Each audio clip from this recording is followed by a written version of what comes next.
भाजपमध्ये पक्षप्रवेश मोठ्या प्रमाणात होत आहेत। जिल्हा परिषदेवरती भाजपचा अध्यक्ष भारतीय जनता पक्षाकडे येणाऱ्या कार्यकर्त्यांचा ओघ हा वाढत चाललेला आहे। याचं कारण असं आहे की देशाचं आणि राज्याचे नेतृत्व हे भारतीय जनता पक्षाचेच नरेंद्र मोदी साहेब आणि देवेंद्र फडणवीस साहेब करत आहेत। आणि म्हणून आज आपल्या गावाचा, जिल्हा परिषद गटाचा, पंचायत कमिटीचा विकास करायचा असेल तर विकास निधी ही जी आपल्याला उपलब्ध करून द्यायची ती देण्याची क्षमताच भारतीय जनता पक्षाकडे असल्यामुळे प्रत्येकाला वाटतं की बाबा मला गावाचा विकास करता मी निधी कुठून आणू, तो भारतीय जनता पक्षाकडे गेल्यावर भरभरून निधी मला मिळते। अशा पद्धतीचा अनुभव आज प्रत्येकाला आला असल्यामुळे तुम्हाला आता येणाऱ्या दिवसामध्ये एक असंख्य लोकांचे प्रवेश हे भारतीय जनता पक्षामध्ये दिसतील। भाजपचा अध्यक्ष जिल्हा परिषदेवर बसेल का, काय सांगा?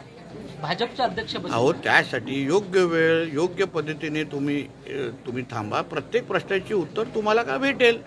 तुमचं चॅनल 5 वर्षानंतर कुठे असणार हे आज सांगू शकतो का मी?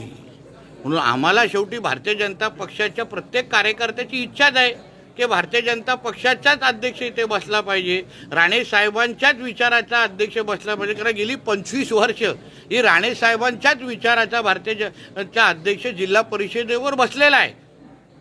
आणि म्हणून आज भारतीय जनता पक्षामध्ये राणे साहेब असल्यामुळे त्याच्यामध्ये कुठलाच आता विचारण्यासारखा प्रश्नच नाही। अध्यक्ष हा भारतीय जनता पक्षाचाच बसेल या दृष्टिकोनातून आमचं काम सुरू आहे। साहेब, राजकीय प्रश्न आहे। संजय राऊत यांनी असं म्हटलंय की भाजप हा झालेला पक्ष आहे, महानगरपालिकेवरती मराठीच महापौर शिवसेनेचा। मग उबाटा हे कीड लागलेला पक्ष आहे।